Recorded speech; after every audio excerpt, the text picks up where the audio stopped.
नमस्कार जी। दूरदर्शन केंद्र भोपाल के इस कार्यक्रम युवा समय में आपका स्वागत है और आज हम बात करने वाले हैं कौशल विकास और रोजगार के अवसरों पर।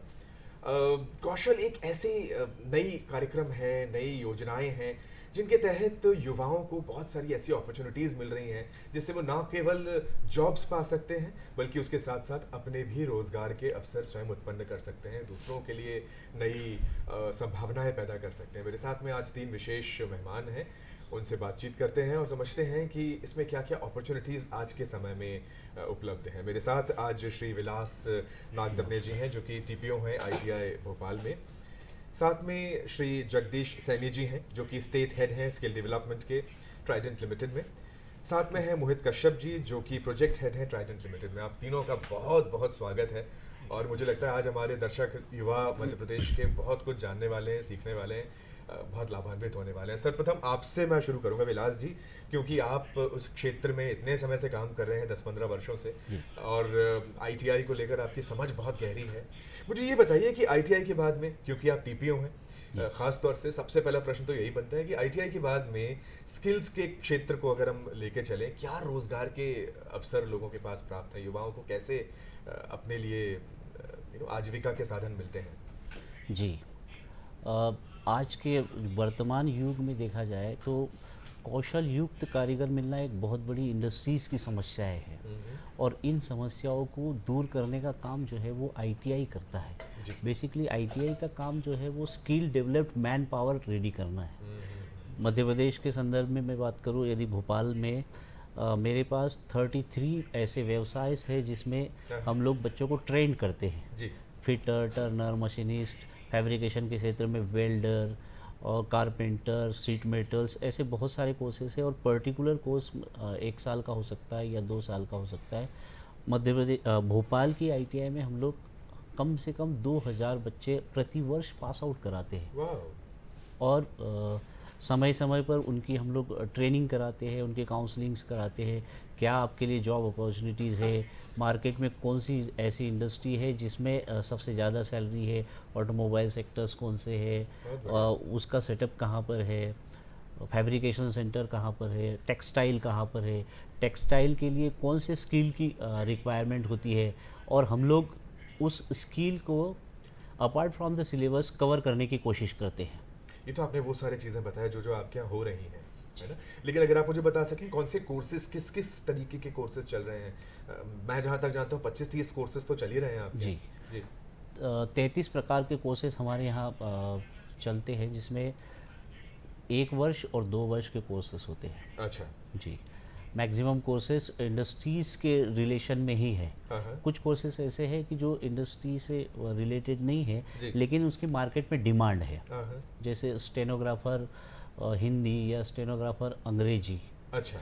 ये कोर्सेज है। और इंडस्ट्रीज़ में जो हमको चाहिए, हाँ फिटर हाँ। सबसे ज़्यादा डिमांडेबल कोर्स है। जी। इलेक्ट्रिशियन, हम्म। टर्नर, मशीनिस्ट, वेल्डर, हम्म। शीट मेटल, कारपेंटर्स, ये सारे कोर्सेज जो है वो इंडस्ट्रीज़ के डिमांड के अनुरूप तैयार डिज़ाइन किए है जाते हैं। और इनके सिलेबस भी समय समय पर सिलेबस रिवाइज्ड होते रहते हैं, बहुत अच्छे, बहुत अच्छे। क्योंकि कहीं ना कहीं ये देखा जाता है कि अगर सिलेबस पुराना है और इंडस्ट्री में नई टूल इक्विपमेंट मशीनरीज आ गए हैं हाँ हाँ। तो हमारे ट्रेन करे हुए स्टूडेंट्स जो है वो वहाँ पर हैंडल असहज करना हो आना सकते हैं, चाहिए, बिल्कुल सही बात है। असहज हो सकते हैं। इसके लिए हम लोग मतलब हमारा एक एनसीवीटी जो दिल्ली से ऑपरेट होता है और पूरे भारतवर्ष में एक साथ ऑपरेट होता है, बहुत बढ़िया। वो समय समय पर सिलेबस में अपग्रेडेशन रिवाइज भी अपग्रेडेशन करते रहते हैं। बहुत अच्छे।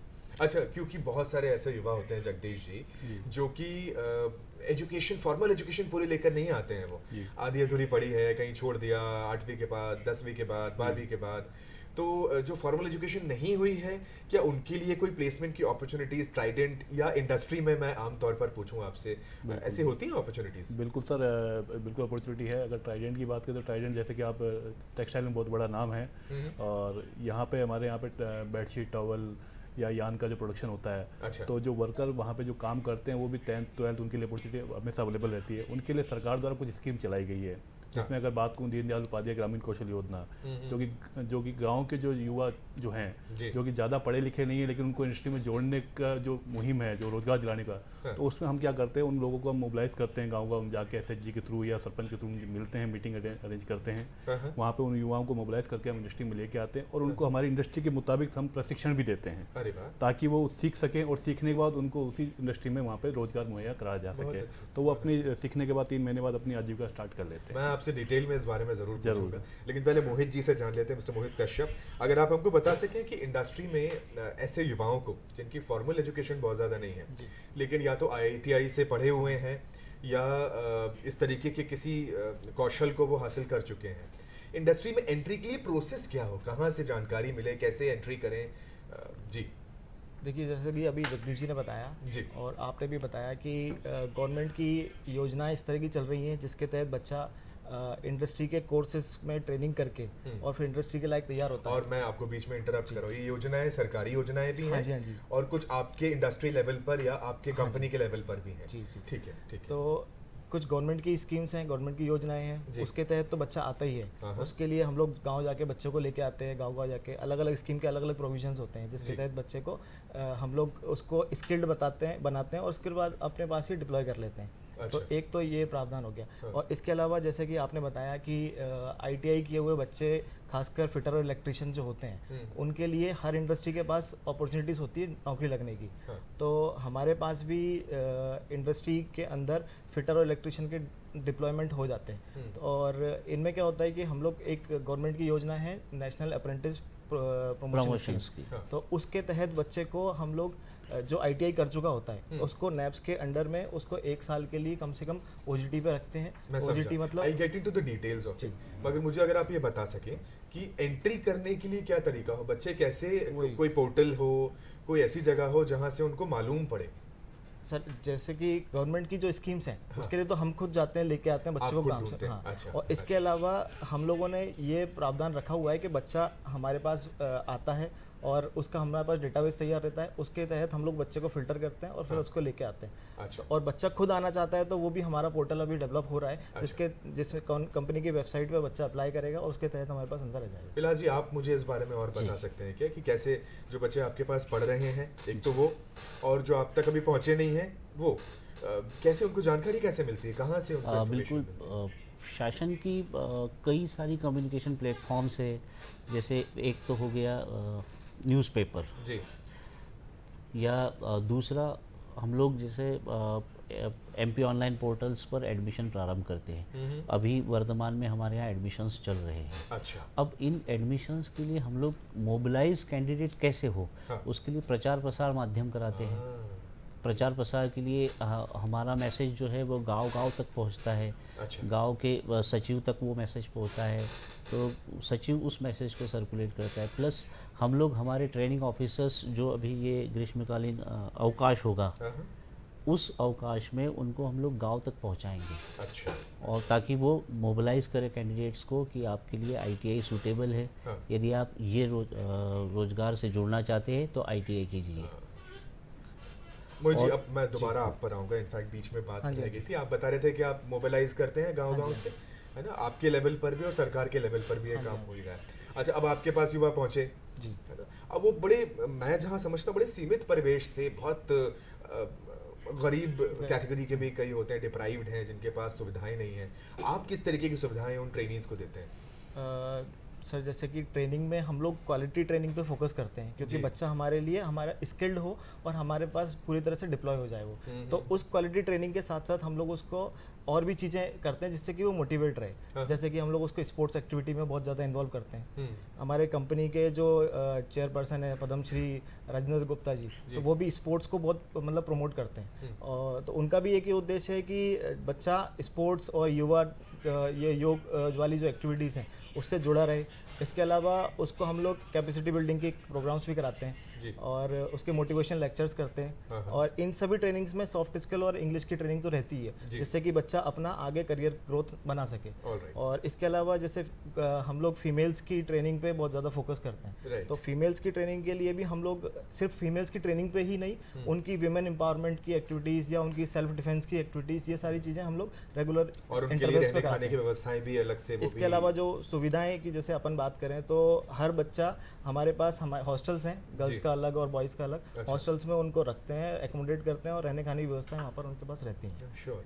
और ये आईटीआई के लेवल पर भी हम श्योर ये तो बहुत अच्छे तरीके से किया जा रहा है कन्याओं के लिए, खास तौर से युवा जो लड़कियां बिल्कुल हैं। बिल्कुल, गवर्नमेंट की कई सारी स्कीम्स है। बेसिकली जो मेरा काम है जी, आईटीआई में एक साइड पर ट्रेनिंग हो रही है, एडमिशन हो रहा है, ट्रेनिंग हो रहा है, एग्जामिनेशन हो रहा है। पैरेलल में एक प्रकोष्ठ बना है जिसका नाम है एम्प्लॉयमेंट सेल। इस एम्प्लॉयमेंट सेल में कई सारे कंपोनेंट्स हैं, जैसे अप्रेंटिसशिप है, नैप्स है, नेशनल अप्रेंटिसशिप प्रमोशन स्कीम्स है, प्लेसमेंट है, स्वरोजगार है, फ्लेक्सी एमओयू है, डीएसटी है। इन सारे कंपोनेंट पर जो हमारा प्रकोष्ठ है वो साल भर वर्क करते रहता है। ठीक है। मसलन यदि आज हमने किसी स्टूडेंट का एडमिशन कराया और वो अंडर ट्रेनिंग है, उस ड्यूरेशन में उसके लिए जॉब अपॉर्चुनिटी सर्च करना है मुझे जी। और जॉब के लिए उसको रेडी करना है। क्योंकि अपने मध्य प्रदेश में जो एक समस्या आती है माइग्रेशन की समस्या, इंडस्ट्रीज़ इतनी अवेलेबल नहीं होती है, तो हमको बाहर जाना पड़ सकता है, तो बच्चे को मोटिवेट करना ज़रूरी है। नहीं, मैं इसमें खास तौर से महिलाओं या कन्याओं के लिए पूछ रहा हूँ, उनके लिए कुछ विशेष कोर्सेज हैं? विशेष नहीं, लेकिन फीमेल के लिए जो कोर्सेस है, स्विंग टेक्नोलॉजीज़ है, जिसमें मैक्सिमम या 100% महिलाएं एडमिशन लेती है। जी, जी। बुटीक्स का है, एम्ब्रॉयडरीज़ का है, उसके ब्यूटिशियन के है, ऐसे कोर्सेज जो है फीमेल्स के लिए होते हैं और उसमें मैक्सिमम महिलाएं ही एडमिशन लेती हैं। और ये सारे कोर्सेज ऐसे कोर्सेज हैं जिसमें इजीली स्वरोजगार प्राप्त किया जा सकता कर सकते हैं। ब्यूटिशियन का है, बुटीक्स का है, स्विंग टेक्नोलॉजी का है, एम्ब्रॉयडरी का है। और कई ऐसी सक्सेस स्टोरीज हमने अपने इंस्टीट्यूट में डिस्प्ले भी की है और उनके शॉर्ट वीडियोस भी बनाए हैं, जिन्होंने 2 बहनें हैं जिन्होंने ऐसा काम किया कि इस ड्यूरेशन में 2 या 3 साल में अच्छा खासा पैसा कमा लिया। और जो पिताजी गरीब थे जी, उनकी गरीबी दूर हो गई बुटीक्स के आधार पर। और क्योंकि हम बहनों की बात करें जगदीश जी, क्योंकि कन्याओं की बात है, क्या आपके पास भी ऐसा कुछ विशेष पैकेज है, विशेष कुछ योजना है? एक तो क्या होता है कि हायर एजुकेशन के लिए बहुत सारी लड़कियां भी। सर अगर बात की जाए तो महिलाओं तो आज की क्षेत्र अगर बात की जाए तो आज हर क्षेत्र में सबसे आगे है महिलाएं। आज ये नहीं कह सकते कि सिर्फ पुरुष ही आ गया है, महिलाएं बराबर कंधे से कंधा मिला के चल रही है। ठीक है। और ट्राइडेंट में भी अगर महिलाओं की बात की जाए तो गवर्नमेंट ने वैसे 33% तो आरक्षण महिलाओं के लिए बुक किया हुआ ही है कि आप किसी भी प्रशिक्षण या कहीं पर 33% तो मिनिमम लेना ही है आपको उसमें।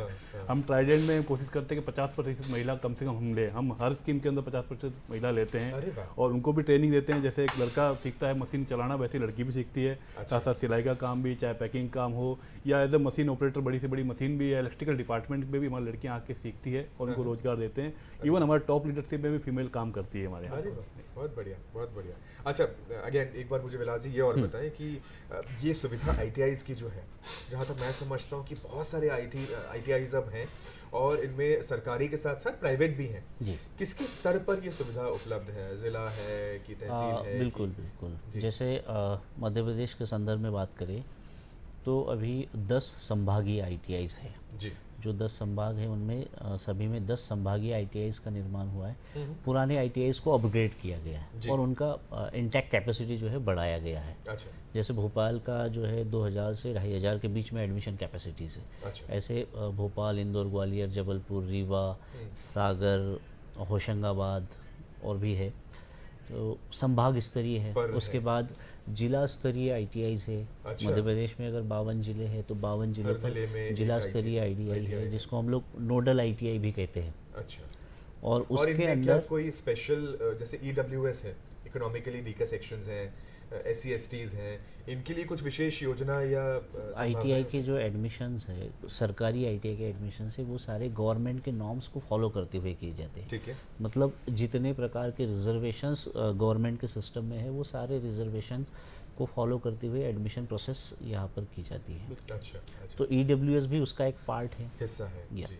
महिला रिजर्वेशन भी उसका पार्ट है, SC बहुत ST अच्छा। OBC, हम्म, और कुछ और कुछ अन्य scholarships दूसरी वगैरह भी सुविधाएं हैं, जैसे योजना जो होती है ना, विकलांगों के लिए अलग से यूनिट है, मतलब फिटर, डीफ एंड डम्प, ऐसे बच्चे जो बोल नहीं सकते, सुन नहीं सकते, लेकिन वो ये स्किल सीख कर काम हाँ, करेगा, बहुत उनके अच्छी। लिए computer operator and programming assistant भी है। हाँ, हाँ। और 100% ब्लाइंड बच्चे, उनके लिए एक अलग से कोर्सेस और है। उनको जॉब मिल पाती हैं हाँ, industry? जॉब मिलती है, लेकिन एज स्वरोजगार कम्पेयर टू के द रेगुलर ITI थोड़ा सा कम होता है। अच्छा, हालांकि हम लोग कई बार मोटिवेशन देते हैं, हाँ हाँ, जैसे ब्लाइंड बच्चों के लिए है कम्युनिकेशन फील्ड में, BPOs में, हम्म, टेली कॉलिंग में, इस तरीके से डिफ एंड डंप में बच्चे जो है, तो लॉजिस्टिक में, इस बहुत तरीके से बढ़िया, बहुत बढ़िया। और आप तो क्योंकि ट्रेनिंग एंड प्लेसमेंट ही देख रहे हैं, जी। तो आपका तो डायरेक्ट इन्वॉल्वमेंट इन सभी चीज़ों में रहता बिल्कुल, होगा। बिल्कुल। अच्छा मोहित जी, अगर आप मुझे बता सकें, ट्राइडेंट बहुत सारा CSR का कार्य भी करता है, हाँ जी, हाँ जी। कॉर्पोरेट सोशल रिस्पॉन्सिबिलिटी जिसको हम कहते हैं,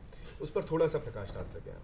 हाँ जी, जैसे कि एक गवर्नमेंट की योजना के बारे में अपन बात कर रहे थे, नेशनल अप्रेंटिस प्रमोशन स्कीम, उसमें 2.5% जो है मैन पावर की, वो रखना अनिवार्य होता है। जी। तो हम लोग उसको इंश्योर करके मैन पावर की भर्तियों पे फोकस करते हैं। उसके ऊपर की जो भर्तियां हैं वो 2.5% से ऊपर की वो CSR में बुक की जा सकती हैं। अच्छा इसके अलावा हमारा एक वर्टिकल है ट्राइडेंट फाउंडेशन, जी, ठीक है, जिसके तहत हम लोग कई सारी समाज सेवा वाले कार्य उसके अंदर करते हैं। अच्छा, ठीक है, और उसमें स्किल और इसके कार्यक्रम हाँ, स्किल वगैरह के कार्यक्रम भी आते हैं, और जी। स्किल के तहत हम लोग मेन फोकस हमारा ये है कि गांव के बच्चे या आसपास के जितने भी क्षेत्र के मध्य प्रदेश के बच्चों को ज़्यादा से ज़्यादा रोजगार से जोड़ा जाए। तो ये हमारा मेन उद्देश्य है। सुंदर। विलास जी, मुझे ये और बताएं, जी। बहुत सारे लोग ऐसे हैं जो टेक्निकल एजुकेशन स्किल के क्षेत्र में खास तौर से, अब देखिए टेक्निकल एजुकेशन में IITs भी आ जाएंगे, सब आ हाँ, जाएंगे। इंजीनियरिंग मैं और ITI के लेवल पॉलिटेक्निक। पे अगर बात करूं, बेसिक स्किल के लेवल पे बात करें, जी। तो अगर कोई एक आम आदमी इसमें इस क्षेत्र से जुड़ना चाहता है, उनको क्या करना चाहिए, क्या अपॉर्चुनिटीज़ हैं, क्या चीज़ें हैं? देखिए, सबसे पहले तो उसको ITI में एडमिशन ले लेना चाहिए। ये और तो एडमिशन की बात हुई, हाँ, कोई यदि काम करना चाहते हैं उस क्षेत्र में? हाँ हाँ, तो ऐसी बहुत सारी अपॉर्चुनिटीज़ है जिसमें शॉर्ट टर्म ट्रेनिंग प्रोग्राम्स हम लोग चलाते हैं। हाँ, जैसा कि अभी हम लोगों ने एक RPL स्कीम चलाया था, बेसिकली ये सेंट्रल का स्कीम है, अच्छा, रिकॉग्नाइजेशन ऑफ प्रायर लर्निंग। हाँ हाँ, अब इसमें ये था कि कोई व्यक्ति ऐसा है गांव में जो ऑलरेडी प्लम्बर का काम जानता है, हाँ, वेल्डर का काम जानता है, हाँ। लेकिन उसके पास किसी प्रकार का ऑथराइज सर्टिफिकेशन नहीं है, हम्म, तो गवर्नमेंट के हो सकता है वो लोन लेने के लिए महरूम रह जाए, हम्म। या किसी दूसरी योजना का बेनिफिट उठाने के लिए महरूम रह जाए। हम्म। तो ऐसे लोगों का सर्टिफिकेशन का काम हमने किया, अच्छा, सेंट्रल की स्कीम्स थी। ठीक है। तो उनका जो है वो 12 घंटे का एक प्रोग्राम बनाया, हाँ हाँ, उसमें कुछ हमारी तरफ से इनपुट्स दिए, हाँ हाँ, या कुछ डिस्क्रिप्शन दिए सिलेबस के ही, जी। प्लम्बर के, और फिर उनके एग्जामिनेशन ली गई। बहुत अच्छा। एग्ज़ाम लेने के बाद उनको जो पास हुई है उनको एक सर्टिफिकेट दिया गया, NSQF लेवल का, हाँ। नेशनल स्किल क्वालिफिकेशन फ्रेमवर्क का एक सर्टिफिकेट होता है जो ऑल ओवर इंडिया में मान्य होता है। ठीक तो है। ऐसे सर्टिफिकेट्स हमने प्रोवाइड किए, ठीक। प्लस उन लोगों को हमने 3 दिन का ये प्रोग्राम, ट्रेनिंग प्रोग्राम दिया। अब 3 दिन व्यक्ति करे क्या? यदि काम छोड़ कर आए तो पैसा नहीं मिलेगा, तो उसके लिए भी गवर्नमेंट ने व्यवस्था की थी कि जो 3 दिन इस ड्यूरेशन में आप उनको ट्रेनिंग देंगे या असेसमेंट करेंगे, इस ड्यूरेशन में आपको उनको 500 रुपये देना है। अच्छा, तो हमने प्रतिदिन फिर के हिसाब से? नहीं, अच्छा, 3 तो दिन का एक 4 मोटे 4 तौर घंटे पर। का 12 अच्छा, घंटे का प्रोग्राम अच्छा, था। जी, जी। तो बेनिफिट मिला उसको। अब हो सकता है कि आगे जो आने वाले फ्यूचर में उसको कोई लोन मिल जाए, हाँ। या किसी पंचायतों में उसको नौकरी मिल जाए, या दूसरी जगह जिससे नौकरी मिल स्वरोजगार जाए। के अवसर हाँ, भी जैसे अभी मिल सकते हैं। आजकल PNG चल रहा है, जी, जी। तो PNG में सबसे ज़्यादा डिमांडेबल है प्लम्बर्स, अच्छा, जो मिल नहीं रहे हैं। हम्म, तो अगर वो व्यक्ति सर्टिफाइड है Short term और हमने courses को कर सर्टिफाइड किया है, हम्म। काम तो वो ऑलरेडी जानता था, लेकिन उसके पास कोई प्रूफमेंट नहीं था कि हाँ मुझे काम आता है, हाँ, वो तो यहाँ उसके पर लिए प्रोवाइड एक हुआ। सहूलियत हो जाती है, हाँ। और एक आइडेंटिटी, एक अब वो recognition मिल जाती है। इंडस्ट्री उसको कंसिडर कर सकती कि बिल्कुल हाँ। सही बात है। अच्छा, इसी लेवल पे मोहित जी एक प्रश्न और बनता है कि कोई व्यक्ति था, उसने वो हुनर सीख लिया, वो स्किल समझ लिया, या उसको आता था, सर्टिफिकेशन मिल गया। अब एक समस्या और आती है कि भाई उसकी अपनी बात कहने में सक्षम हो, लोगों से इंटरेक्ट कर पाए, तो जो पर्सनालिटी ग्रूमिंग जिसको हम कहते हैं आजकल, क्या उस क्षेत्र में आप कुछ कर रहे हैं? बिल्कुल, हम जितने भी कोर्सेज चला रहे हैं जी। उन कोर्सेज में हम लोगों ने आईटी और सॉफ्ट स्किल का पार्ट मैंडेट करा हुआ है, मतलब अनिवार्य रखा हुआ है। अच्छा। तो मतलब जो भी बच्चा या हमारे पास विद्यार्थी आएगा ट्रेनिंग लेने के लिए, उसको सॉफ्ट स्किल की ट्रेनिंग और उसको ग्रूमिंग की, बॉडी लैंग्वेज की चीज़ें या फिर उसको इंग्लिश की चीज़ें ये उसको सिखाई जाती हैं। अच्छा। जिससे कि उसको आने वाली जॉब में या आने जब वो काम कर रहा होगा, आगे जाके वही बच्चा है जो सुपरवाइजर बनेगा और वही बच्चा है जो आगे जाके लीडर बनेगा। तो उसको अभी से क्यों ना हम लोग ये स्किल्स दें कि वो कैसे मतलब बातचीत कर पाए, है ना, उसको बेसिक एटिकेट्स आना चाहिए, उसको कैसे चीज़ें मतलब टैकल करनी है और थोड़ी बहुत उसको रिपोर्ट बनाना आना चाहिए। इसलिए हम लोग आईटी स्किल्स का भी नॉलेज देते हैं। बहुत अच्छा। तो ये मेन ट्रेनिंग है जो हमारे हर कोर्स में कवर करते हैं हम लोग। और गांव के युवाओं के लिए कोई विशेष योजना है आपके पास और ट्राइडेंट में, अगर आप बताएं जगदीश जी तो? सर गांव के युवाओं के लिए तो एक जो दीनदयाल उपाध्याय जो ग्रामीण कौशल योजना चल रही है, वो भारत सरकार द्वारा मिनिस्ट्री ऑफ ग्रामीण विकास मंत्रालय द्वारा चल रही है।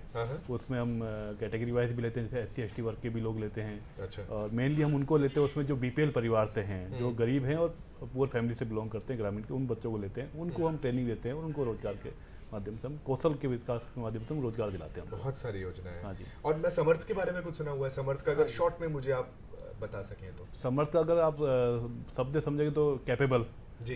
तो हम उसमें एक मिनिस्ट्री ऑफ टेक्सटाइल की स्कीम है जिसमें युवाओं को एक छोटा 50 दिन का ट्रेनिंग प्रोग्राम अरेंज कराते हैं। जिसमें हमारे पास जैसे इंडस्ट्री रिलेटेड जो हमारे पास मशीन ऑपरेटर या जो भी हमारा काम होता है जी। हम एक शॉर्ट टाइम प्रोग्राम उनको अरेंज करवाते हैं और उनको वो ट्रेनिंग प्रशिक्षण दे के 8 घंटे की डेली ट्रेनिंग होती है उसमें, तो वो ट्रेनिंग अरेंज करा के उनको एंट्री लेवल जॉब हम प्रोवाइड करवाते हैं। आप लोगों से जानने के लिए इतनी सारी चीज़ें हैं, मैं कोशिश कर रहा हूँ जितना सब हम इसमें समाहित कर सकें, लेकिन क्योंकि समय सीमित है, मैं चलते चलते आप तीनों ही से छोटे छोटे मैसेजेस खासतौर से स्किल और रोजगार से संबंधित युवाओं के लिए अगर ले सकूं। प्रारंभ हम विलास जी आपसे ही करेंगे, अगर आप हमारे युवाओं को, दर्शकों को बता सकें। वर्तमान इस इंडस्ट्रियलाइजेशन के युग को देखते हुए प्रत्येक व्यक्ति को स्किल्ड होना ज़रूरी है, मुझे ऐसा लगता है। और स्किल के क्षेत्र में बहुत सारी संभावनाएं हैं। तो आपको मतलब स्किल के रूप में किसी भी प्रकार का स्किल हो, ITI में एडमिशन लेने के लिए बाद का जो स्किल हो या कोई शॉर्ट टर्म ट्रेनिंग प्रोग्राम से उसमें जुड़ना चाहिए। और इसमें कौशल भारत और कुशल भारत के सपने को पार्टिसिपेट करना चाहिए, साकार। बहुत सुंदर जी। मोहित जी? सर जैसे कि हम लोग रोजगार पे अभी बात कर रहे हैं, तो भारत की सबसे बड़ी समस्या बेरोजगारी है। सही बात। तो बच्चा जैसे सर ने बताया कि माइग्रेट नहीं हो पाता, है ना, नहीं निकल पाता। और जो बच्चा निकल गया है वो तो कहीं ना कहीं लग ही जाएगा। जो नहीं निकल पा रहा है उनके लिए भी ये है कि वो निकलें और इस तरह की योजनाओं का फ़ायदा उठाएं, ITI से जुड़ें और फिर निकलें। इसी के लिए मतलब मैं 2 लाइन उनके लिए बच्चों उनके लिए बोलना चाहूँगा कि मंजिल तो मिल ही जाएगी भटक कर ही सही, मंजिल तो मिल ही जाएगी भटक कर ही सही, भटक तो बोल रहे हैं जो घर से निकले ही नहीं। तो वो जो बच्चे जो घर पे हैं उनसे भी मेरी रिक्वेस्ट है कि वो निकलें, इस तरह की योजनाओं का लाभ उठाएं, ITI से जुड़ें और कौशल विभाग से जाके जुड़ें और स्किल डेवलपमेंट करके अपनी रोजगार को मतलब प्राप्त करें। मैं जगदीश जी के पास जाऊंगा, उसके पहले अगर मुझे आप कोई वेबसाइट या पोर्टल बता सकें जहाँ पर अभी ITI के एडमिशन स्टार्ट है और 12 जून उसका लास्ट डेट है। इनिशियली रजिस्ट्रेशन होना है और रजिस्ट्रेशन www.iti.mponline.gov.in के पोर्टल पर स्वयं भी कर सकते हैं, कियोस्क के माध्यम से भी कर सकते हैं। बहुत अच्छे, बहुत अच्छे जी। जगदीश जी? सर जैसा कि सर ने कहा कौशल भारत कुशल भारत जो हमारा मिशन भी है, तो उसी मुहिम पे अगर इंडस्ट्री की आज भारत में कमी नहीं इंडस्ट्री, क्योंकि हम मेक इन इंडिया की बात कर रहे हैं हर जगह, तो उसमें अगर उसको सपने को साकार करना तो हमारा हर युवा जो देश का युवा है उसको कौशल होना बहुत ज़रूरी है। अगर वो इंडस्ट्री के स्किल गैप को एनालाइज को फुल करेगा तो डेफिनेटली रोज़गार की कमी नहीं है, उसको रोज़गार मिलेगा। बस उसको आगे आना है, अपने आप को उस स्कीम से जुड़ना है और काम को सीखना है। सीखेगा तो डेफिनेटली रोज़गार, कहते हैं ना कि काबिल बनिए, काबिलियत अपने आप आ जाएगी, तो काबिल पहले बनना जरूरी है। बिल्कुल सही बात है। बहुत सुंदर, आप लोगों से इतना कुछ जानने को मिला। मुझे लगता है मेरे दर्शक बहुत लाभान्वित होंगे आज। Thank you so very much, धन्यवाद यहाँ आने के लिए, समय निकालने के लिए। Thank you. बड़ी खूबसूरत बातें जानने को मिली और मुझे ऐसा पूरी आशा है कि आने वाले दिनों में आप इसका लाभ उठाएंगे। बंद कमरे में बैठकर तो रोशनी नहीं मिल सकती, बाहर निकलें, इस बदलाव को महसूस करें, इनका लाभ उठाएं और स्वयं को, परिवार को और देश को तरक्की के मार्ग पर लेकर जाएं। यही हमारा आज मैसेज होगा। हमारे साथ बने रहने के लिए बहुत बहुत धन्यवाद। शीघ्र आपसे पुनः मुलाकात होगी, तब तक के लिए नमस्कार।